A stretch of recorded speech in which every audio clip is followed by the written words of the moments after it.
Assalamualaikum warahmatullahi wabarakatuh. Pada video kali ini kita akan membahas materi mengenai larutan elektrolit dan non-elektrolit. Nah, langsung saja kita masuk ke dalam materi, yaitu larutan. Nah, larutan ini adalah campuran dua atau lebih zat yang dapat membentuk satu macam fasa homogen, di mana setiap zat yang tercampur menyebar secara merata di seluruh campuran. Komponen larutan ini ada dua nih. Yang pertama pelarut dan yang kedua zat terlarut.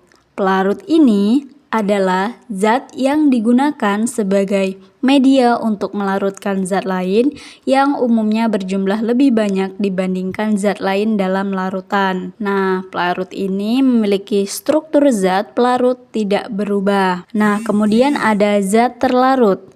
Zat terlarut ini adalah komponen dari larutan yang memiliki jumlah lebih sedikit dalam larutannya. Zat terlarut ini memiliki struktur zat terlarut dapat berubah. Zat terlarut ini contohnya gula, garam. Nah, ini adalah contoh larutan garam, di mana di sini air adalah sebagai pelarut dan garam adalah zat terlarutnya. Apabila mereka berdua dicampurkan, maka akan menjadi larutan garam. Nah, garam ini mengalami perubahan struktur dari kristal menjadi molekuler. Oke, kita lanjut. Nah, berdasarkan kemampuan dalam menghantarkan arus listrik ini, larutan dapat dibagi menjadi dua. Yang pertama ada larutan elektrolit dan yang kedua larutan non-elektrolit. Nah, larutan elektrolit ini larutan yang dapat menghantarkan arus listrik. Larutan elektrolit ini juga dibagi menjadi dua, elektrolit kuat dan elektrolit lemah. Nanti kita akan bahas sama-sama. Yang kedua ada larutan non-elektrolit, yaitu larutan yang tidak dapat menghantarkan arus listrik. Svante August Arrhenius adalah seorang ilmuwan asal Swedia pada tahun 1884. Nah, ia ini memperkenalkan teori ionisasi untuk menjelaskan perilaku senyawa dalam larutan air.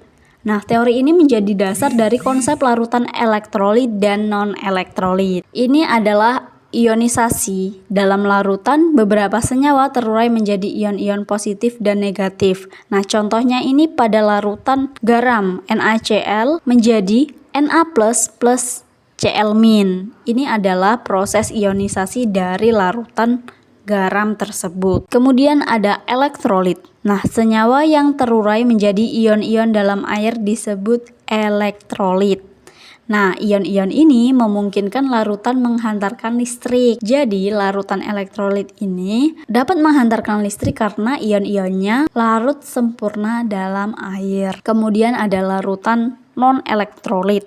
Nah, non-elektrolit ini adalah senyawa yang tidak terurai menjadi ion dalam air. Larutan non-elektrolit hanya memiliki molekul netral sehingga tidak dapat menghantarkan listrik. Kemudian ada hantaran listrik. Kehadiran ion-ion bebas di dalam larutan adalah penyebab utama kemampuan larutan elektrolit untuk menghantarkan listrik. Nah, di sini ada 3 contoh, yaitu elektrolit kuat, elektrolit lemah, dan non-elektrolit. Di sini elektrolit kuat adalah larutan garam, di mana larutan garam ini dapat menyalakan lampu dan terdapat gelembung-gelembung di elektroda. Nah, kemudian ada elektrolit lemah, yaitu larutan cuka atau biasa kita sebut adalah CH3COOH. Itu hanya terdapat gelembung dan tidak dapat menyalakan lampu. Kemudian ada non-elektrolit. Itu kita ambil larutan gula, CH6H12O6.